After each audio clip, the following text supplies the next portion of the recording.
Good day, everyone. It's Peter Dunn, Pete the Planner, back from vacation.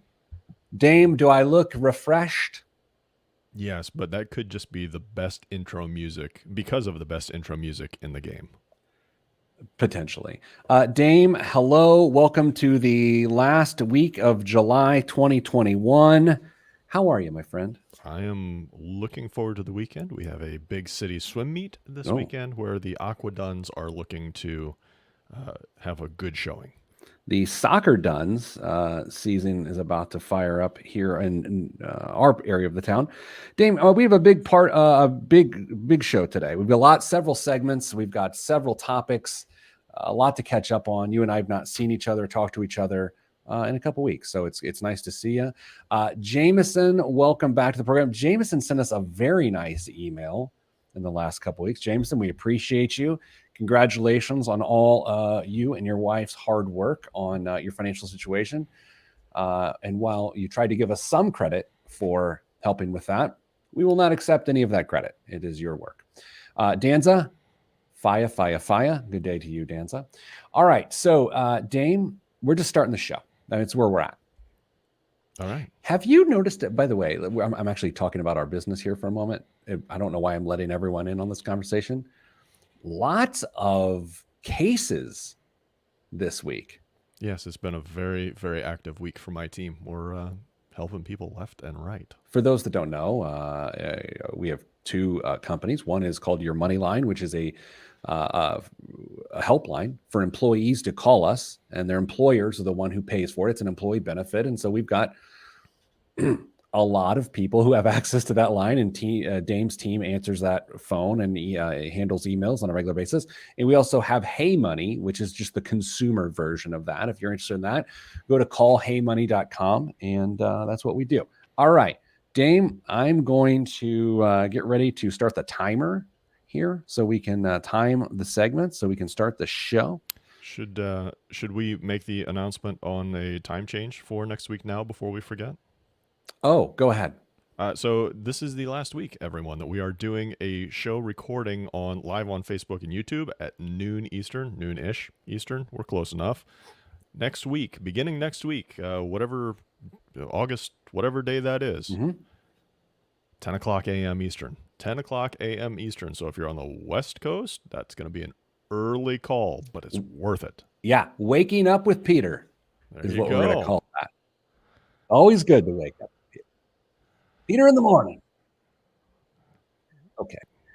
Danza, yes, your employer does need to get Your Money Line. Call us at, okay, let's start the show in 3. Oh, let's put a banner up so it looks nicer on the Facebook. Okay, in 3, 2, 1. This week on the Pete the Planner Show, we answer your money questions. Here's how the show works. You email us, askpete@petetheplanner.com. That's askpete@petetheplanner.com, and here's what'll happen. Several things could happen, and one of them includes us reading your email on the air and answering it. And by we, I mean Damian Dunn, Vice President of Advice at Your Money Line and Hey Money, joins me now. Hello, Dame. Hello, Pete. All right, we do actually have a tremendous number of questions this week, and an old man gripey gripe for me. I don't know when it's going to come, but I'm fired up. It's been burning my giddy up all morning. It's a good one. It's a good one. Dear Pete, my daughter and her husband keep bringing up the concept of an early inheritance.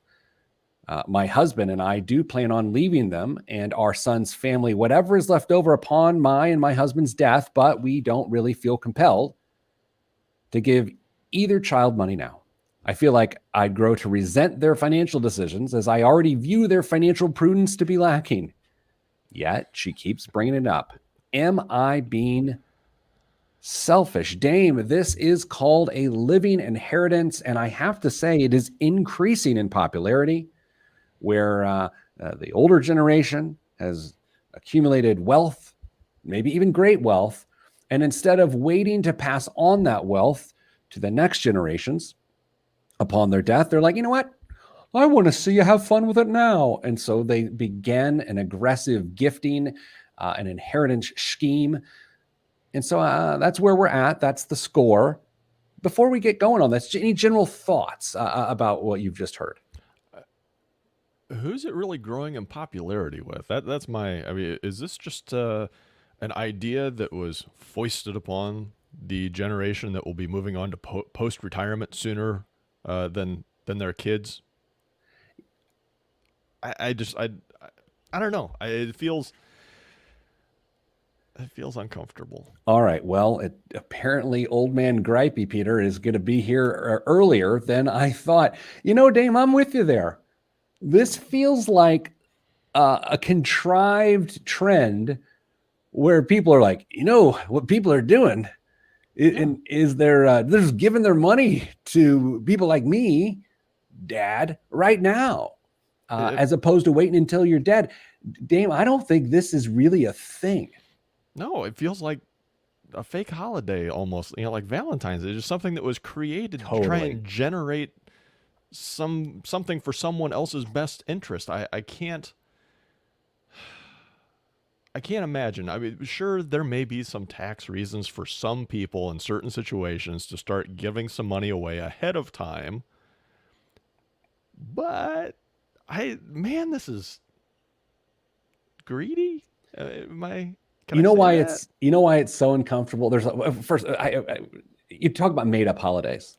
The greatest, worst made up holiday of all time is Sweetest Day. Oh, yeah. It's that fake Valentine's Day in the fall. Yeah. When Mrs. Planner and I first started dating in college, some other young man sent her a Sweetest Day card, and I never heard of it. I'm like, well, who's this guy, right? And I'm still upset. And by the way, just yesterday was Mrs. Planner and I's 21st wedding anniversary.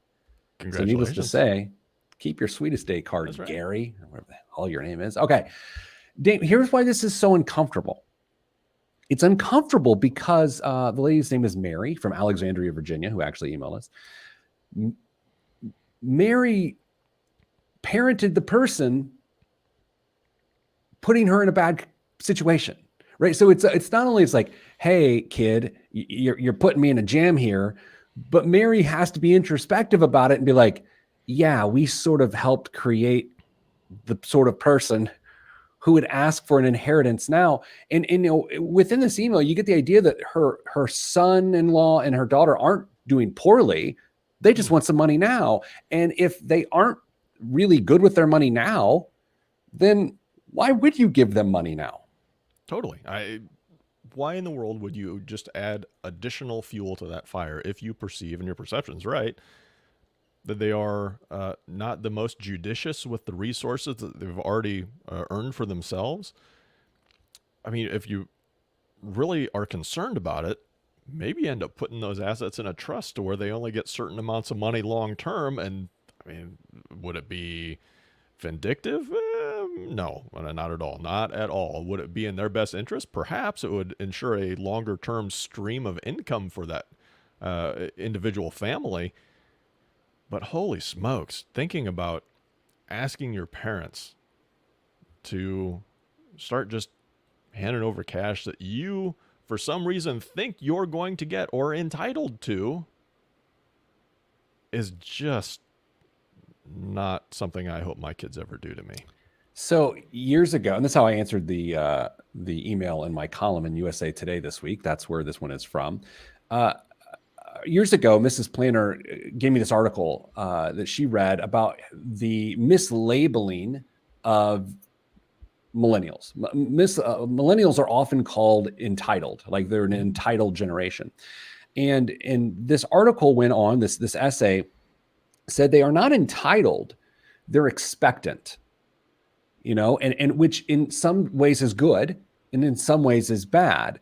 I don't view Mary's daughter as entitled. I view her as expectant. She just expects that that's what's going to happen. She doesn't necessarily feel entitled to it. She just has done the math. She says, my parents are older than me. My parents have done pretty well, and they are going to die, and I will likely still be alive, and naturally the money will come to me. So I think this is an expectancy issue. I also think the longer Mary lets her consistently bring this up, the worse this is getting. She needs to slap it down when your kids are like, can we get a hedgehog? And you're like, no, we're not getting a hedgehog. What's wrong with you? Where do you even buy hedgehog food? She needs to slap it down immediately. Do you know what we need to do, Pete? Yes. You do? Dance? Where Sure. are we going with this? I think we need to create an addition to Hey Money that is just us providing that service for people, slapping down requests on their behalf. Yeah. With voicemails or, you know. Can we try it right now? Can I leave a voicemail, a fake voicemail?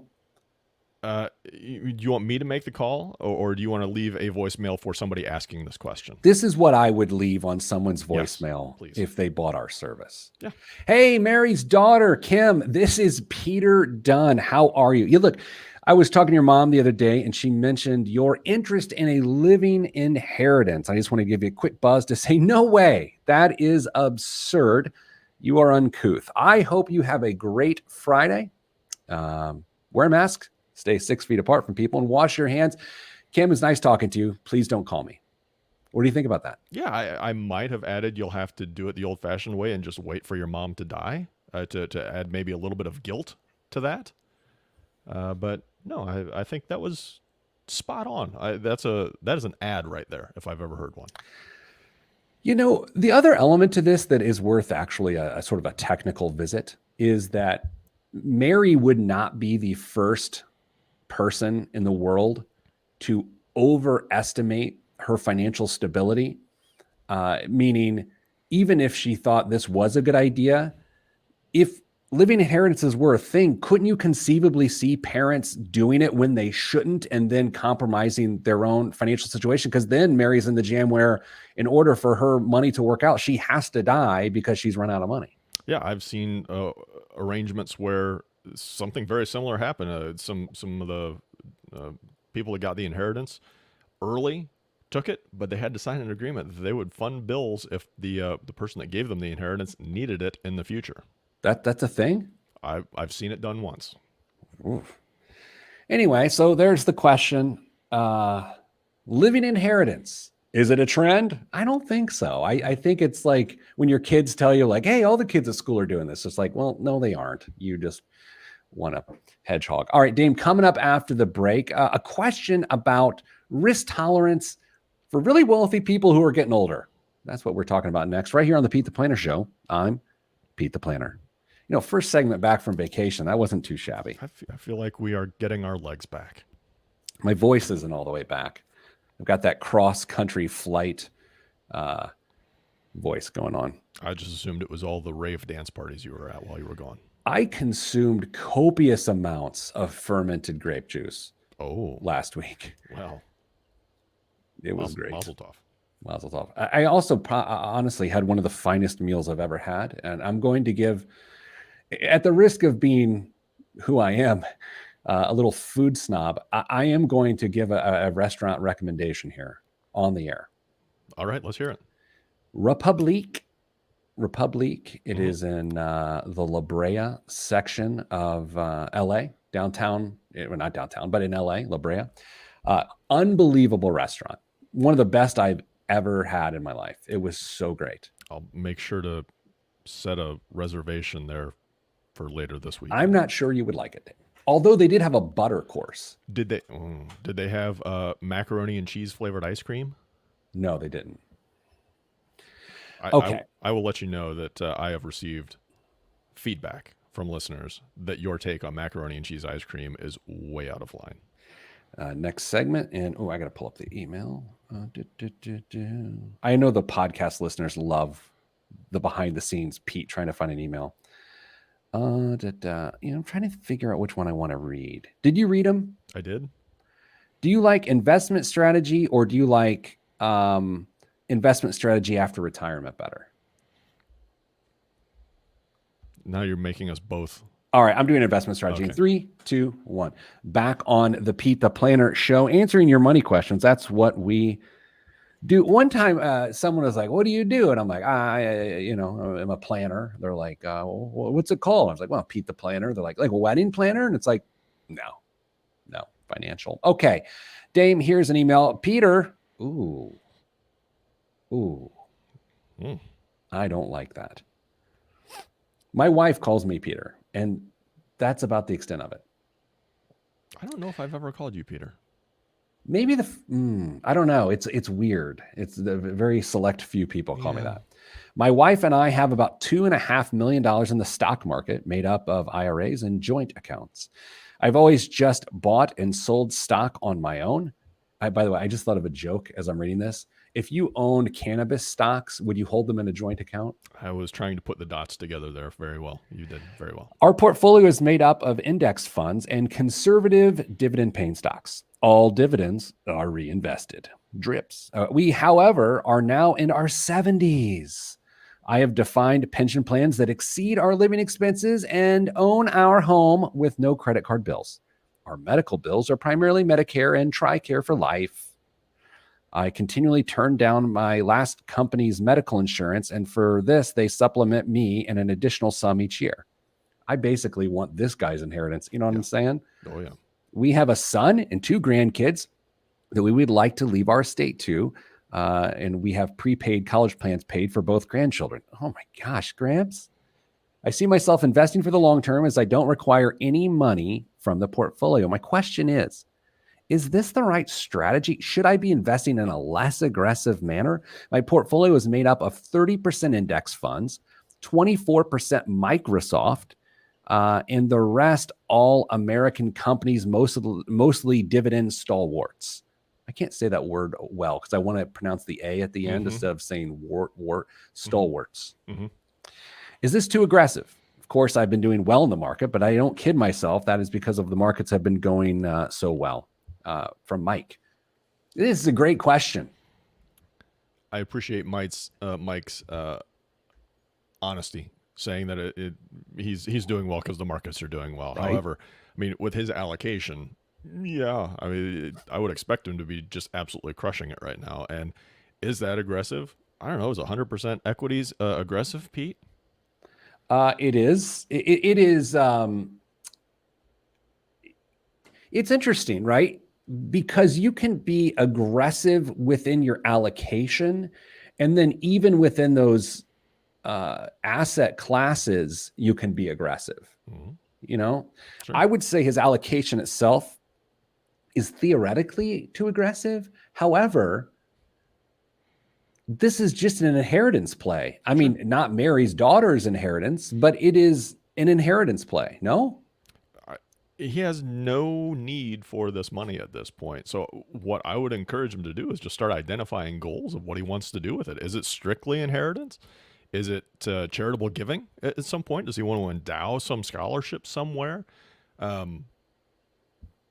There's got to be some use, some defined purpose for that money to start deciding whether or not the money's invested appropriately. If it's just sitting out there to grow indefinitely for some undefined period of time, who cares? Let it go and let it grow, continue to just absolutely rocket to the sky in times like these, and then it's going to get beat up in times when there's the inevitable pullback in the market. So to figure this out, I think Mike has to start defining some goals and what the purposes of that's going to be. And if it's inheritance, maybe you get the kids involved and figure out what they want to see happen or what their individual risk tolerances are, even though it doesn't really matter to them at this point.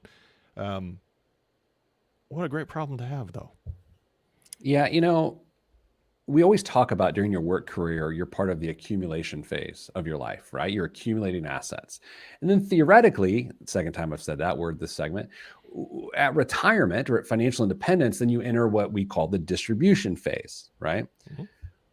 I would argue that this is identifying a third lesser used phase, which is creating an estate, like creating generational wealth. Like there is no distribution happening here. He's even reinvesting the dividends.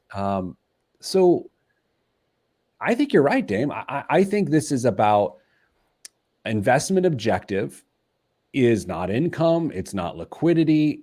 You could argue it's aggressive growth. You absolutely could. And I don't, let's say, honestly, let's say his portfolio tanks 80% right now. Other than a lot of Mylanta, his financial situation is not actually affected. His day-to-day is not impacted. No, not at all. And what we don't see in this email, I don't think, is what percentage of this money is inside of a qualified account and what's just non-qualified. Because at some point, there's going to, if there is someone qualified, there's going to be require minimum distributions, which will present the opportunity to start doing something with the cash in almost a forced sort of way. Sure, you could reinvest the money into a non-qualified account if he wanted to after the tax has been paid on it. But if that money's been freed up and distributed, maybe you start looking at opportunities to benefit those that are around you. So, yeah, if there is long-term aspirations here, I think you're as aggressive as you want to be with it because everything else is kind of covered. The other technical issue at play here is the concept of time horizon, right? Mm-hmm. You say, typically when you look at a retirement and in the assets that fund a retirement, the time horizon is when you use the asset. So we'll say age 67 and beyond. That's not this person's time horizon. And what's even more complex about this is when Mike dies, goes to post-retirement, his son's time horizon isn't at the time of Mike's death. No. So that's why I would just keep going. This is not the recommendation that we would have for most people because most people are not in this situation. Like there is zero reason, in my opinion, to take his foot off the gas. Financial planner problem here coming up. Can you imagine opening an account for Mike at his age? Oh my gosh, I know where you're going with this. With this with this level of risk exposure and Getting trying to get through compliance. Yeah. No, I've tried that before. So for those that don't, actually, this is sort of an interesting topic. For those that don't know, in the financial industry, when you are putting through trades or making investments on people's behalf, depending on how you're registered and whatnot, you have to prove, you have to be able to display that a trade or an investment is a suitable investment for that person. And that is a rather complex process. As a young financial advisor, which A, I'm not young, and B, I'm not a financial advisor, but when I was a young financial advisor, I don't want to say I was dismissive of that process, but it just seemed like an unnecessary roadblock because of my own immaturity. But the longer I was in the business and the more I understood, the more I matured, the more I realized that's a really important step of the process, but it is also one that would be a nightmare if Mike were your client, because your suitability and your compliance department would be like, I don't think this is right. And then you'd have to write a 4-page narrative as to why it made sense. Yeah, it's one of those road bumps or roadblocks that were put in way to try and protect the consumer, the investor at this point. And it's one, just like you, that I considered a thorn in my side for a long time, but it's really there for a fantastic purpose. I love this email. I'm really into it. I would have to admit, though, if we're going to pick Mike's situation apart, to have 24% of your wealth tied up in one company, albeit a legendary holding, Microsoft, MSFT, that's a little weird. Maybe you work there. Coming up after the break, old man Gripey Peter returns from vacation. He's tanned, but he's mad. I'm Pete the Planner. Oh my God, that was really good. That was solid. Like, that was pretty good. You are not tanned. I'm not. My freckles came out, though. Did they? Yeah, I'd show you, but I'd have to do the cross-hand shirt takeoff. I didn't have my shirt off. Actually, I did. We were in Pasadena, and we're in my brother-in-law's house, and so Mrs. Planner and I are out for a run through this neighborhood in Pasadena, and I'm like, taking my shirt off because no one here knows this body. I promptly got back to my brother-in-law's house and put my shirt on so that my sister-in-law was just not tempted by this. Exactly. This glistening, gleaming, mayonnaise-covered body. All right, Dame, that was a little much.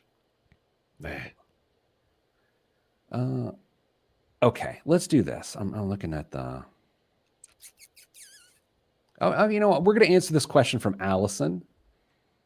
Okay. Okay. What to do with extra cash, but I'm going to gripe first. Okay. Where did I slack the team this morning? The FC team. There we go.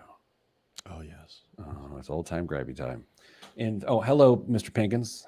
Good to see you. In 3, 2, 1. Back on the Pete the Planner show. Dame, something came across my desk this morning that caused me to go, you have got to be kidding me. And that's why we're introducing, once again, everyone's favorite segment, Old Man Gripey Peter. And that's what's about to happen. Dame, we trust our finances and our lives to financial institutions from time to time, whether it be a mortgage company or a bank or a credit union or a financial advisor. And we hope that in good faith, they encourage us to do smart things. Now, you and I both know that that is not always the case, right? It is not always the case in a financial institution. So it's like we have accounts at Chase Bank, like Mrs. Planner and I do. From time to time, as you know, Chase will send me an email that says, you deserve that Maserati. Mm-hmm.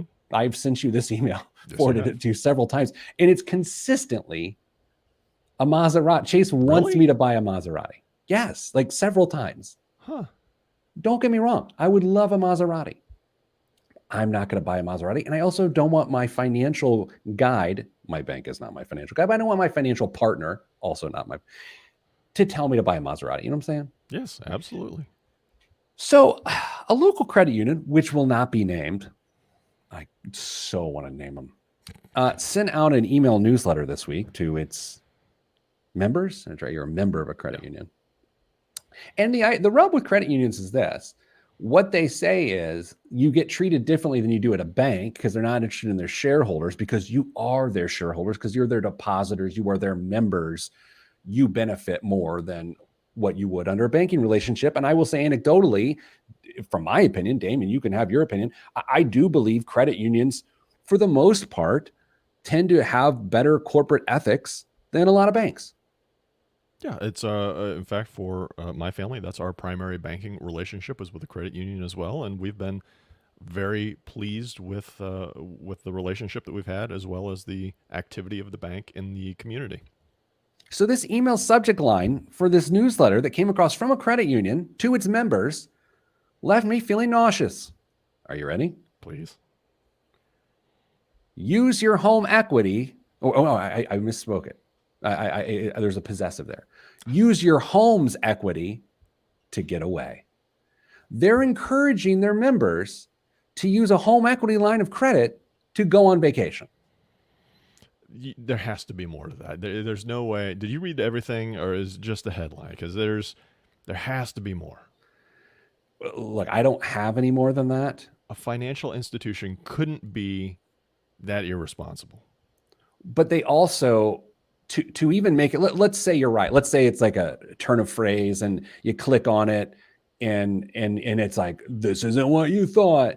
That itself would be irresponsible to use this as clickbait. That's because true. Morons like me sometimes only read the headlines. That is true. Regardless, I was hopefully, I was saying what I said most in hope, but it really doesn't surprise me that an institution did this. That's bothersome. Very. So there's Old Man Gripey Peter. I don't want you to use your home equity line for a vacation, everybody. Welcome back. Hey, Pete, this is Allison from episode 177 of the podcast. So Dane, back on this show back in the day, we had 2 podcasts a week. One was the show. Mm-hmm. One was the radio show like this. And the other one was I would talk to a person. Mm-hmm. It was called $1 Million Day Plan. I don't know. No one knows. And I would just walk through their situation. I would tell them the day they're going to be a millionaire based on a formula we created. And it was a lot of fun. So this is Allison from there. We discussed, she says, we discussed on my episode, deceased pets and retiring at 62. I'm going to go listen to 177 after the show. You know, it's funny. If I have a terrible memory, you know this, right? Yes. The fact that she said we talked about deceased pets and retiring at 62 seems rather consistent with what this show has to offer. Yeah, no, it's not out of the realm of possibility. Absolutely not. Financially, things are going well. My investable assets have increased from $288,000 to approximately $575,000. The main advice you gave me was don't let my lifestyle increase as I got raises, etc. I've been trying to follow that advice. Also, it's rather consistent with what this program has to offer. I'm looking at paying off my house in the next year or so. That will free up about $15,000 a year for me. I currently max out my TSP. Well, that tells you about what this person does for a living. My catch-up contributions, and I throw about $1,500 a year into my Roth IRA. I would like to save more cash, so I have a larger cash cushion of up to $50,000, which would be a $30,000 increase. So this person has 20 grand set aside. Invest it into a newly opened brokerage account and max out my Roth IRA. What would you do with the $15,000? Max the Roth and divide the rest. Divide it equally amongst all three goals. Any other ideas? Thanks for your help, Allison. So Dame, here are your choices for this extra $15,000. Put money in the Roth IRA, increase the cash account, or open a brokerage account. All right, what do you think? Option number one, increase the Roth or max the Roth. I think maxing the Roth is the right decision at this point. $20,000 in the cash cushion at this point is probably very adequate for an emergency fund, but I do not want to downplay the desire to have a larger pool of cash to pull on if it was ever needed in the future, especially if there may be other expenses coming up, like you want to pay for a car in cash or anything of that. But I think the long-term advantages to maxing out that Roth for a relatively small portion of the $15,000 that we're talking about should be priority number one for Allison. You and I have talked about a lot of financial topics over the years that we have known each other and worked together. And there's many times we've not talked about, but we just share a brain length. So I'm pretty sure that we agree on these.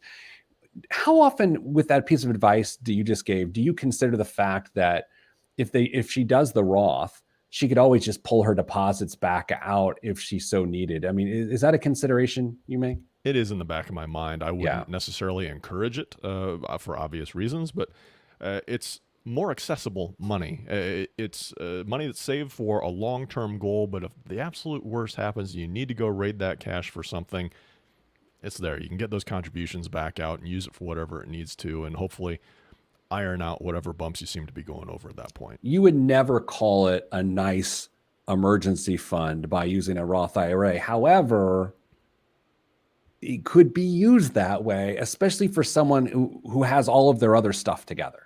Yeah, I mean, it's a place that you could go to get some needed cash if you absolutely had to, but that's not the purpose of the account. Let's just be honest with it. It's a nice feature to be able to use if the time is ever present to use it, but let's try not to.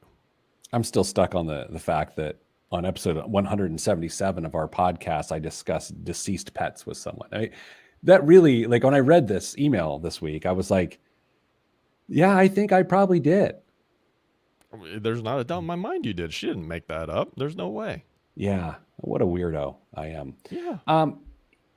Yeah, this is interesting because when I read this email, what sort of sticks out to me is her post 59 and a half life will be very financially secure, right? I mean, from the TSP, she likely has a pension, like she's good to go. And arguably, depending on when she retires or chooses to step away, it could be 55 or after. Sure. So I think what her situation calls for the most is flexibility. Like, and the Roth happens to be pretty darn flexible, even though we don't want people to get too flexible with it. It's pretty stinking flexible.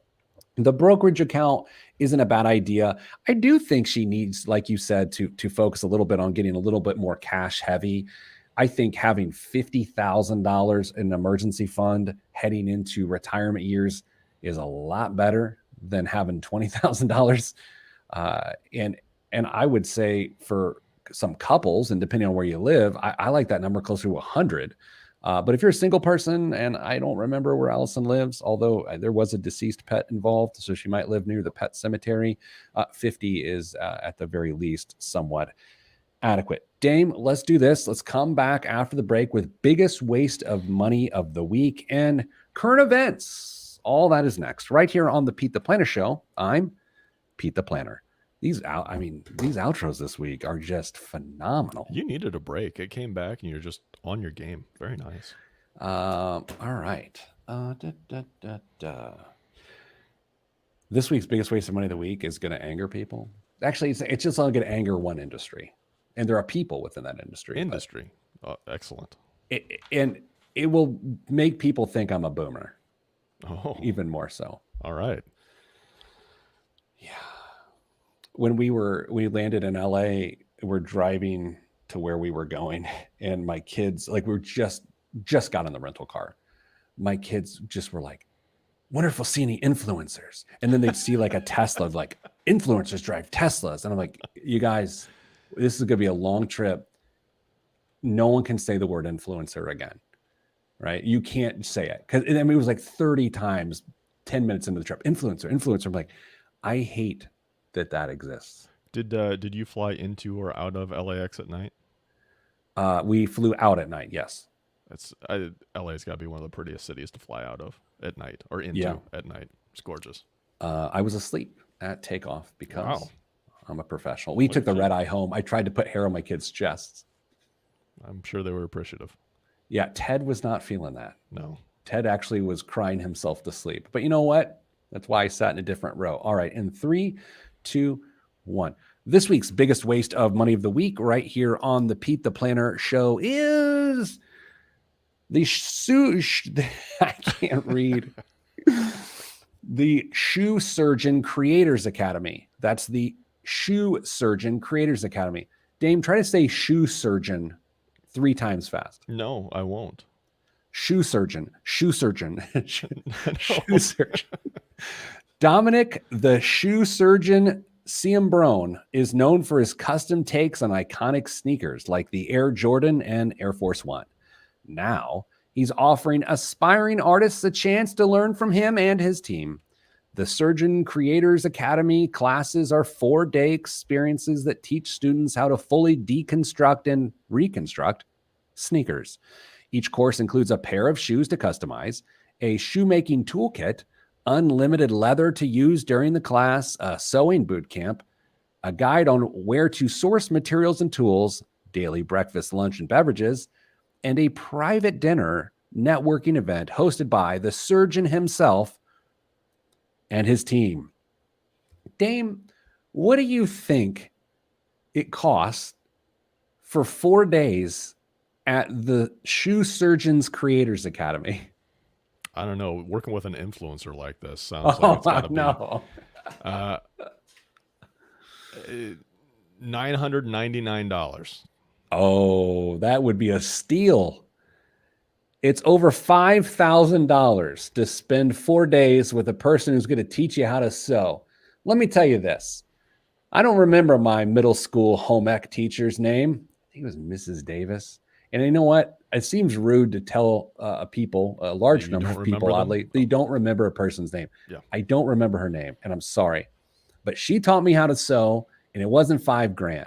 In fact, I sewed a beautiful blue whale pillow, and I am very proud of that blue whale pillow.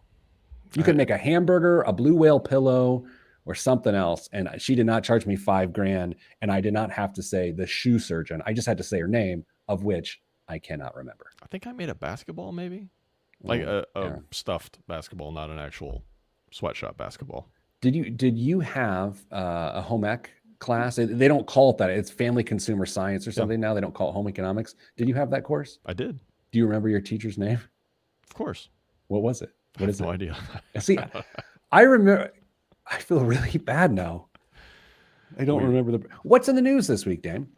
Robinhood made its initial public offering Thursday. It targeted a $38 open and closed the day at $34.82. That's down 8.4%.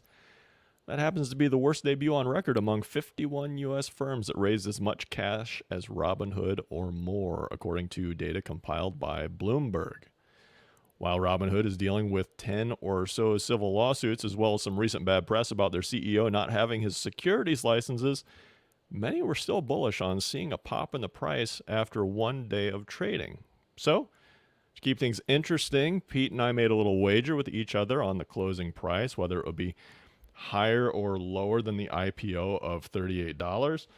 Being a good employee with my own longevity in mind, I let Pete pick first, and of course he took the reasonable position of taking the lower, under $38, which left me with losing. It left me with losing.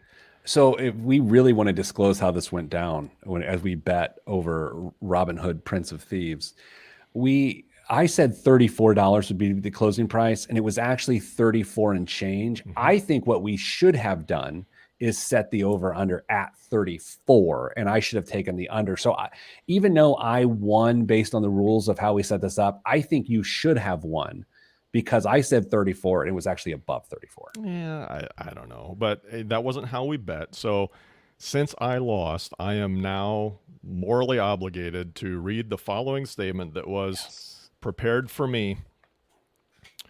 Pete, you are clearly superior in your ability to predict prices and outcomes of certain stocks. You are not only a brilliant financial mind, but an exceptional leader with dashingly good looks who inspires everyone he talks. What? You know what? Take my pay cut, and I'm not reading that anymore. What else is in the news?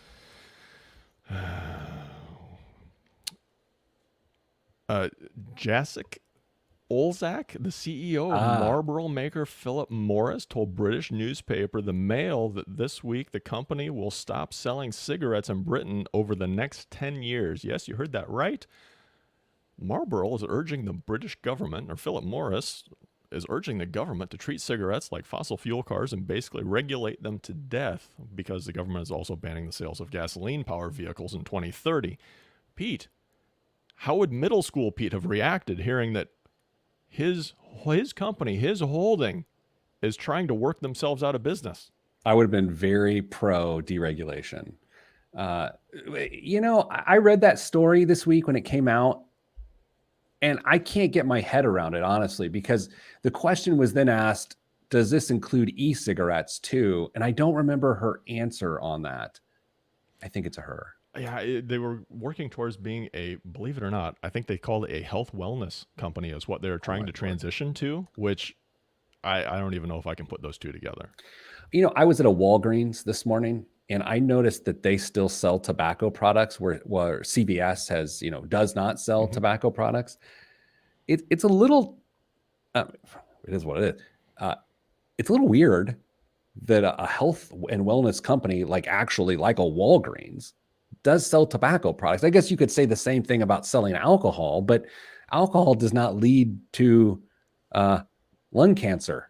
You know what I mean? Like, isn't that a little weird that Walgreens still sells tobacco? Yeah, it's odd. I mean, alcohol leads to cirrhosis of the liver and all that great stuff, but that just seems weird. I don't know. What else is in the news? In March, the U.S. government provided an additional $300 a week to unemployed workers through September to blunt the impact of the economic downturn. Many states chose to end those benefits this summer, arguing they were a major contributor to widespread labor shortages. Did cutting those benefits boost hiring? Well, economists are scrambling to figure it out, and Tuesday, we got a preliminary answer that's just as nuanced as the question. Unemployment insurance didn't impact overall job growth, but it did cause a reshuffling of the type of people who were working. In states that ended the extra unemployment early, hiring for adult workers 25 or older increased the week governors said they were cutting benefits, but it returned to typical levels once the benefits actually expired. At the same time, the hiring of teenagers age 15 to 19 jumped in the states that didn't cut the benefits. And overall, employment growth in the states that ended the enhanced unemployment early and states that are keeping it until September has been roughly equal. I saw a story this week, and today, actually, that had me wondering about this topic.